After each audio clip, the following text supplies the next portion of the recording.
Hello friends, स्वागत है एक बार फिर से आपका आपके अपने चैनल एमएच क्लासेस बाय पवन त्रिपाठी में।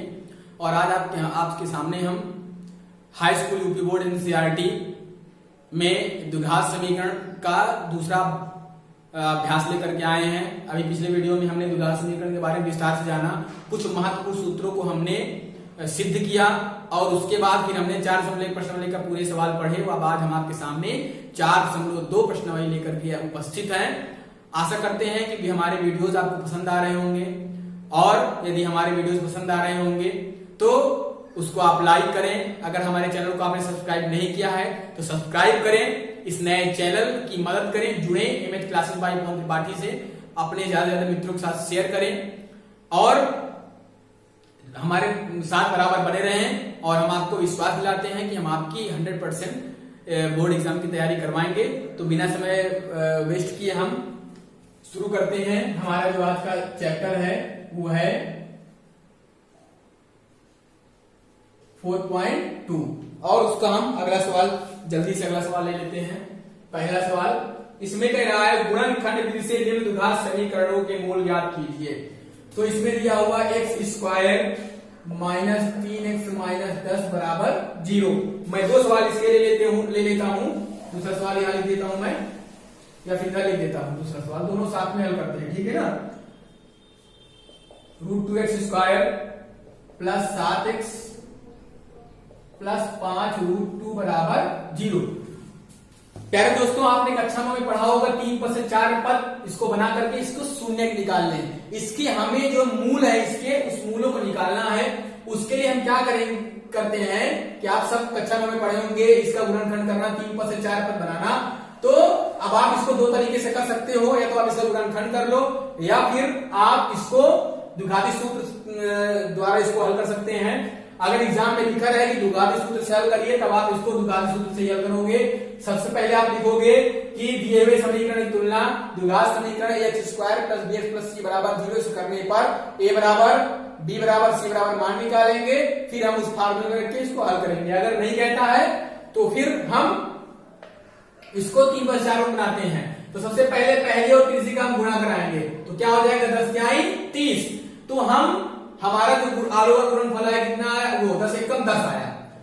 तो यहां पर हम ऐसे दो पद बनाएंगे जिनका आपस में गुणा करने पर 10 आए और जोड़ने या घटाने पर 3 आ जाए। तो क्या बनेगा, x² माइनस 5x धन 2x माइनस 10 बराबर 0। 5 दूनी 10 और 5 से हो गया 3। अब इसको आप इसमें कॉमन लीजिए। तो इसमें दोनों में देखिए x है, x कॉमन हो गया तो x माइनस 5 बटेगा।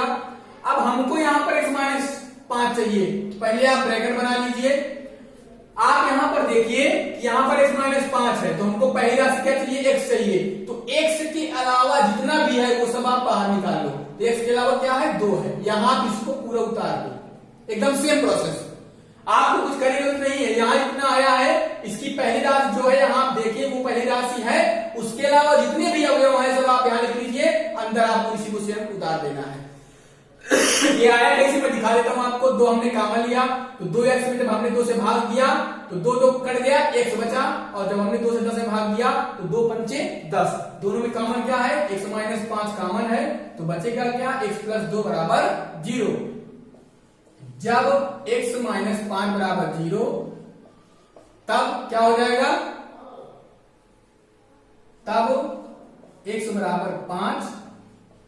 जब x प्लस 2 बराबर 0 तब x बराबर माइनस 2। ठीक है ना। यहां पर जो सीबीएसई बोर्ड वाले हैं वो यहां लिखेंगे when x minus 5 equal to 0 then x plus 2 then x equal to 5। When x plus 2 equal to 0 then x equal to minus 2। हमारे वीडियोस को अगर सीबीएसई बोर्ड वाले बच्चे पढ़ना चाहें तो आसानी से पढ़ सकते हैं, क्योंकि एनसीईआरटी दोनों पुस्तकें समान हैं, सॉल्यूशन उनके सेम रहते हैं और हिंदी हमारी मातृभाषा है जो सभी को आती है। तो अगर सीबीएसई बोर्ड वाले पढ़ना चाहेंगे तो बहुत आसानी से पढ़ सकते हैं और सारी चीजें उनको अच्छे समझ में आएगी। इसी तरह हम इसको भी कर लेते हैं। इसके दो मूल क्या निकल करके आए हैं, 5 और माइनस 2। फिर अब इसको देख लेते हैं, पहले और तीसरे का आप गुणा कराओ तो 5 √2 में गुणा कराना है √2 का, इसका इसका आप गुणा कराओगे तो क्या हो जाएगा, 2 हो जाएगा। क्योंकि आप हमेशा जान ले, जब कभी रूट की समान संख्या से गुणा होता है तो रूट कट जाता है। कैसे कटता है वो मैं करके दिखाता हूं आपको। जैसे रूट टू है तो कितना हो जाएगा, आपके पास 2 रूट 2 है, इसको क्या लिखते हैं हम, होल स्क्वायर। इस स्क्वायर से रूट हट गया, कितना बचा 2, तो 5 दूनी 10 आया। तो हम 7 को ऐसे 2 भागों में विभाजित करें जिसका आपस में गुणा करने पर 10, जोड़ने घटाने पर 7 आए, तो क्या हो जाएगा, root 2x square plus 5x plus 2x, यही तो बनेगा। इसमें कॉमन ले लीजिए, तो इसमें कॉमन क्या हो जाएगा, अब इसमें जब आप इसमें रूट 2 कॉमन ले लेंगे ना, तो क्या आ जाएगा, रूट 2x कॉमन ले लीजिए, तो बचेगा क्या, x प्लस 5 रूट 2। ये कैसे आया, देखिए रूट 2 जब आपने कॉमन लिया तो 5 में आपने भाग कराया रूट 2 से, रूट 2 से आपने परिवर्तन करा दिया, तो हो जाएगा 5 रूट 2 अपॉन 2, इतना हो जाएगा। तो यहां पर आप चाहें तो सिर्फ x ही कॉमन ले सकते हैं, x ही कॉमन रखिए, ज्यादा सही रहेगा आपके लिए, तो x कॉमन लीजिए, तो बचेगा क्या, 2 रूट 2x प्लस 5, यहां पर आप रूट 2 कॉमन ले ले तो बचेगा क्या, रूट 2x प्लस 5, तो रूट 2x प्लस 5 कॉमन हो गया, तो बचेगा क्या, x प्लस रूट 2 बराबर 0। अब निकाल लीजिए, जब रूट 2x प्लस 5 बराबर 0 तब x बराबर -5 बटे रूट 2, फिर जब x प्लस रूट 2 बराबर 0 तब x बराबर माइनस रूट 2। इसके मूल क्या निकल करके आए आपके सामने, -5 बटे रूट 2 और माइनस रूट 2। ये पहले सवाल का 2 सवाल मैंने कर दिया, उसमें 4 क्वेश्चन है, बाकी क्वेश्चन आपको अपने से हल करना है, गुणनखंड है। दूसरा सवाल क्या कह रहा है, उदाहरण 1 में दी गई समस्याओं को हल करें। चलिए उदाहरण 1 हम देख लेते हैं। उदाहरण 1, इसमें देखिए ये उदाहरण है, ये पूरा संपूर्ण उदाहरण हल है, इसका आंसर भी है, ठीक है ना। अब इसको आपको हल करके मान निकालना है, तो देखिए इसमें इसको हल करके द्विघात समीकरण बना दिया गया है। अब इस द्विघात समीकरण को आपको गुणनखंड से हल कर लेना है और मान निकालना है, क्योंकि इसमें द्विघात समीकरण बनाया हुआ है, उसको हल नहीं किया, तो 3 पद से 4 पद बना के उसका आंसर आप खुद निकाल सकते हैं। अगर आप गुणनखंड नहीं बना पा रहे हैं तो द्विघाती सूत्र का उपयोग करके आपको आ जाएगा, ठीक है ना। हम तीसरा सवाल देख लेते हैं। तीसरा सवाल ये कह रहा है, ऐसी 2 संख्याएं ज्ञात कीजिए जिनका योग 27 है और गुणनफल 182 है। माना पहली संख्या बराबर x, दूसरी संख्या बराबर y। पहली शर्तानुसार x प्लस y बराबर कितना है, 27। समीकरण 1 क्या कह रहा है, योग 27 गुणनफल 182। दूसरी शर्तानुसार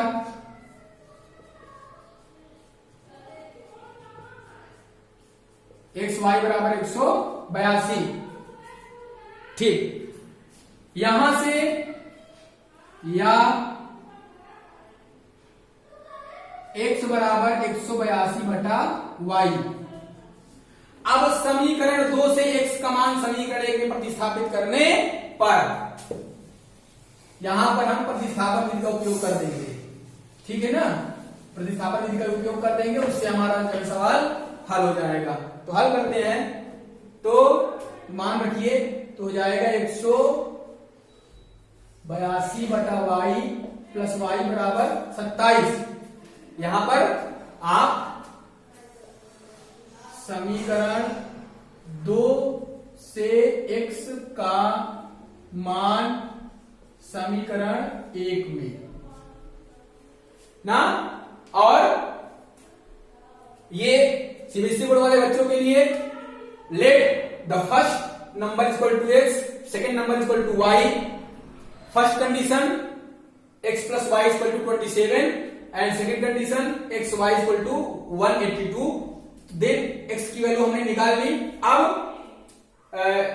from equation 2 x equal to 182 upon y in equation first हम इसको हल करते हैं, ठीक है ना। तो अब इसको हल करिए, 182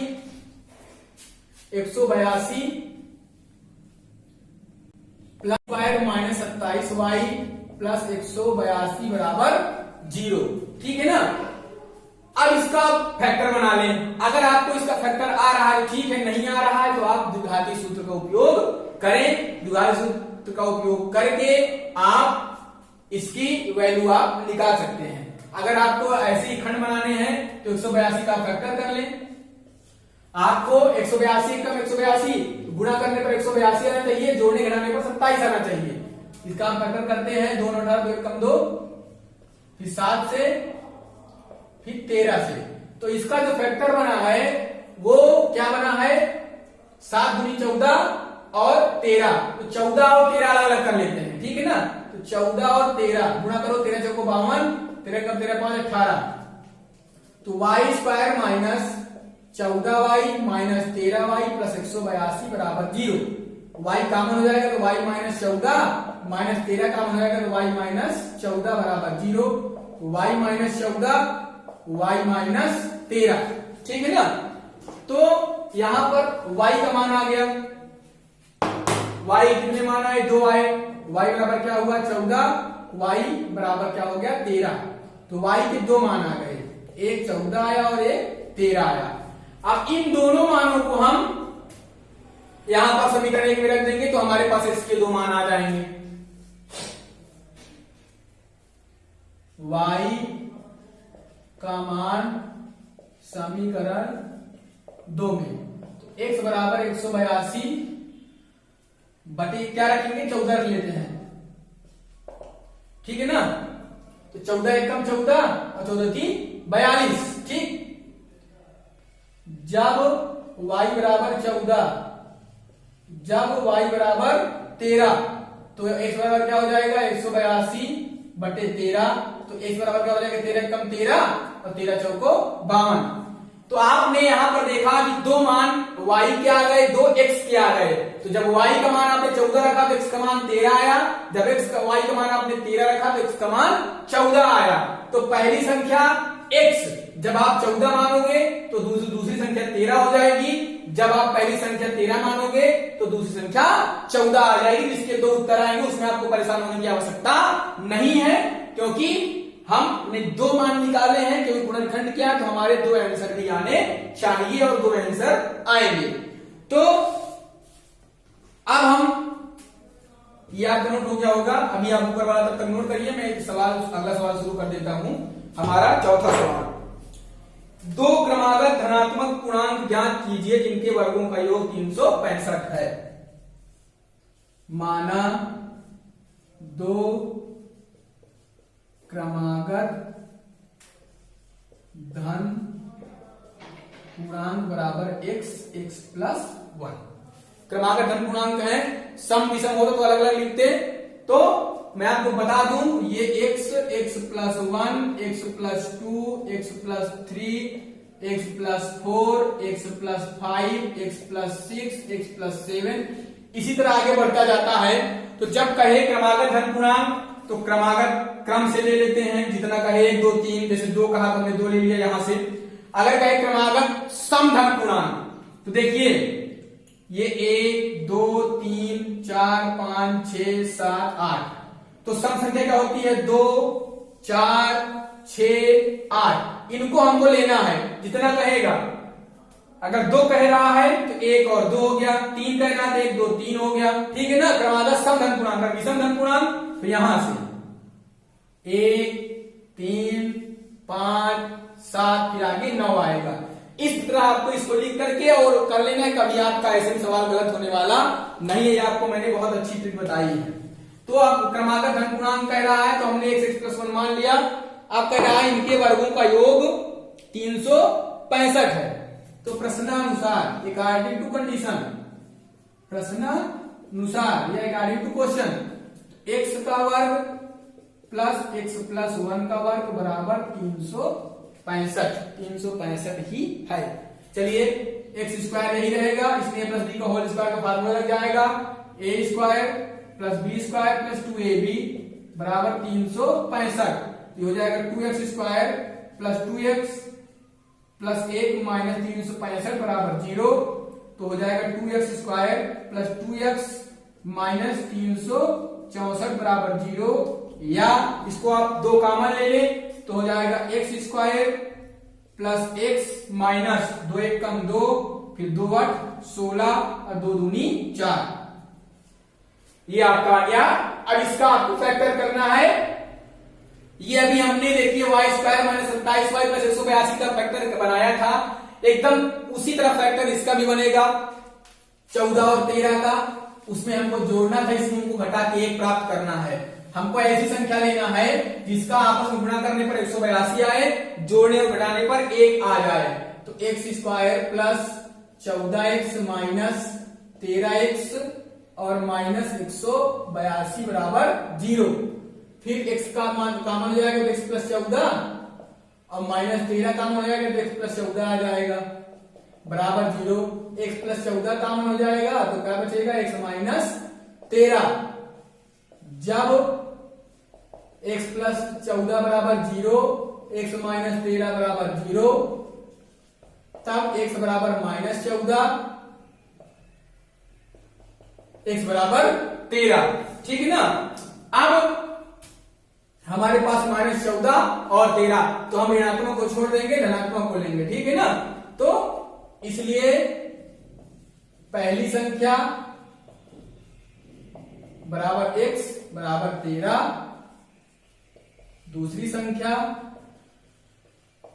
बराबर x प्लस 1 बराबर 13 धन 1 बराबर 14। तो आपने देखा कि जो संख्याएं हमारे सामने आई वो क्रम से हैं, 13 के बाद 14 ही आता है। तो इस तरह क्वेश्चन जब भी आपके सामने आए तो आपको ऐसे ही उसको हल करना है। अब हम हमारा 5वां क्वेश्चन देख लेते हैं। इधर आपको नोट हो गया होगा, मैं इसको रेज कर देता हूं और उसके बाद मैं आपको तब तक लिखने का मौका दे रहा हूं, आप इसको लिख लें। जहां पर आपको दिक्कत परेशानी समझ में आए, आपको कहीं भी समस्या है, हम अपना व्हाट्सएप नंबर जुड़े रहते हैं, आप कमेंट बॉक्स में कमेंट भी कर सकते हैं और व्हाट्सएप नंबर पे हमारे उस क्वेश्चन को भेज सकते हैं। जो क्वेश्चन आपको ना आए उसको हम हल करके उसको आपको भेज देंगे। तो 5वां क्वेश्चन देख लेते हैं। 5वां क्वेश्चन, एक समकोण त्रिभुज की ऊंचाई इसके आधार से 7 सेंटीमीटर कम है। यदि कर्ण 13 सेंटीमीटर का हो तो अन्य दो भुजाएं ज्ञात कीजिए। माना आधार बराबर x सेंटीमीटर, ठीक है ना, और ऊंचाई बराबर x माइनस 7 सेंटीमीटर, क्योंकि 7 कम है। कर्ण क्या हो जाएगा 13 सेंटीमीटर। तो बाकी दो भुजाएं को निकालना है, ठीक है ना। प्रश्नानुसार हो जाएगा आधार का वर्ग प्लस ऊंचाई का वर्ग बराबर कर्ण का वर्ग। ये कौन सूत्र है आपको पता है? कर्ण का वर्ग बराबर लंब का वर्ग धना आधार का वर्ग। तो जो ऊंचाई है वो लंब है, आधार आधार ही है, और कर्ण सबसे बड़ी भुजा होती है किसी भी समकोण त्रिभुज में। तो मान रख देते हैं x का स्क्वायर प्लस x माइनस 7 का स्क्वायर बराबर 13 का स्क्वायर। इसको हल करें तो x square plus a square plus b square minus 2ab, ठीक है ना। ये 169 आ जाएगा। इसको हल करें 2x square minus 14x plus 49 minus 169 बराबर 0। इसके आगे ये आपका नोट हो गया होगा, मैं इसको इरेज कर देता हूं, ठीक है ना। अब इसके आगे हम देख लेते हैं। ये क्या हो जाएगा 2x स्क्वायर माइनस 14x,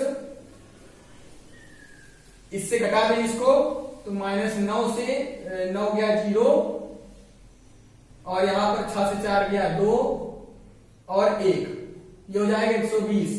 या दो कॉमन ले लेते x square minus 7x minus 60 बराबर 0। इसका उत्तरखंड बनाइए ऐसा इसका खंड करना है कि आपस में जोड़ने पर घटाने पर 7 आए और गुणा करने पर 60 आए।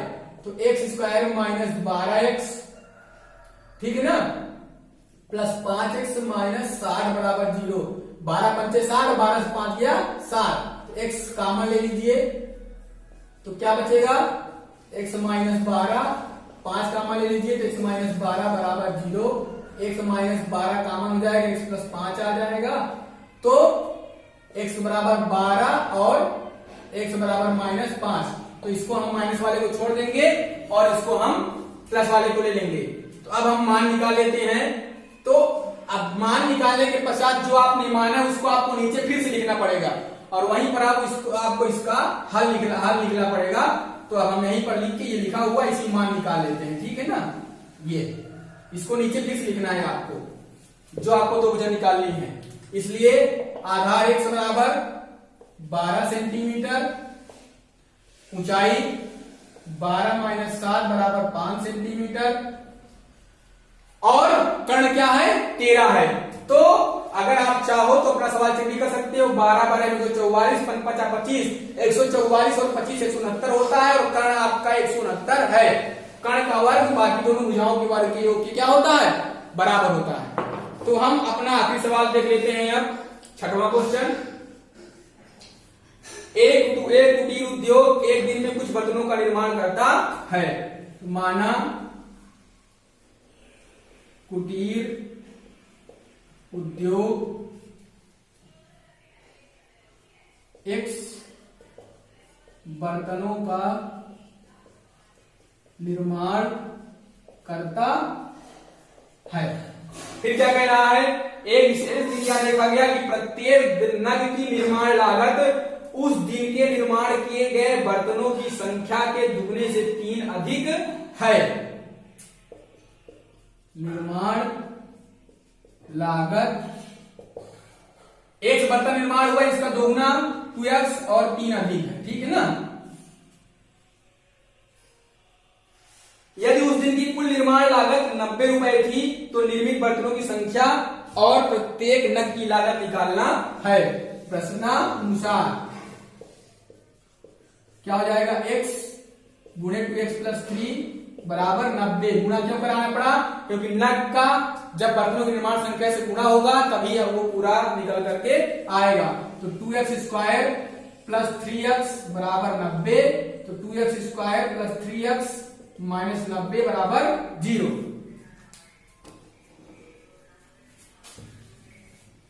ऊपर आप कहोगे इसको मैं इरेज कर देता हूं। चलिए इसको हल करिए, इसको गुणनखंड बनाइए। 90 गुना 180, तो इसका जो हम फैक्टर बनाए आपस में गुणा करने पर 180 आए, जोड़ने घटाने पर 3 आना चाहिए। यहां लिख लेते हैं इसको हम।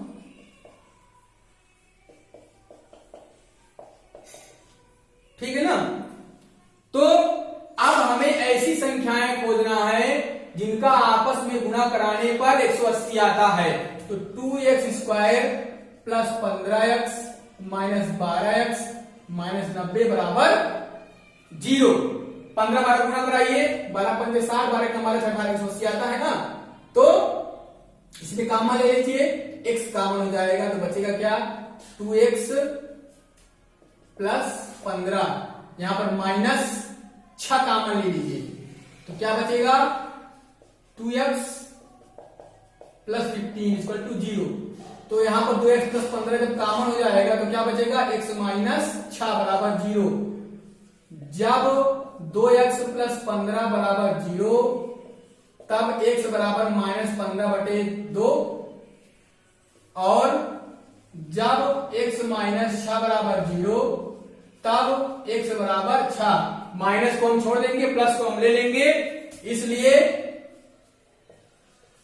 बर्तनों की संख्या बराबर x बराबर 6 और लागत 2x प्लस 3 बराबर 2 गुणे 6 धन 3, 6 गुणे 12 3 15। तो एक ये जो बर्तन है इस पर कितनी लागत आ रही है? 15 आ रही है। इसका गुणा करा लीजिए, 15 छक्का 90 आ रहा है। इसलिए सवाल हमारा पूरी तरह से सही है। ये नीचे का हिस्सा है, फिर ये ऊपर का हिस्सा है। आप कंफ्यूज मत होइएगा, ठीक है ना। तो ये बर्तनों की संख्या है और ये उसके नग है। कुल लागत हमने निकाला तो 90 आ गया। प्यारे दोस्तों, हमने 4.2 का एक एक सवाल आपको हल करके बताया। उसमें भी अगर आपको कोई दिक्कत परेशानी हो तो हमारा व्हाट्सएप नंबर उसमें उपलब्ध रहता है, उसमें आप उससे कमेंट करके पूछ सकते हैं। और अगले वीडियो में हम आपके सामने 4.3 का संपूर्ण हल लेकर प्रस्तुत होंगे। तब तक के लिए अपने घर पर रहें, सुरक्षित रहें। इस बढ़ती वैश्विक महामारी में अत्यधिक सावधानी बरतें, अनावश्यक घर से बाहर न निकलें, लापरवाही न करें, क्योंकि इस वायरस से बचने का सिर्फ और सिर्फ मात्र एक साधन है, वो इसकी अच्छे से जानकारी और इससे बचाव। इसलिए घर पर रहें, सुरक्षित रहें, सरकार के द्वारा दिए गए निर्देशों का पालन करें। जय हिंद, जय भारत।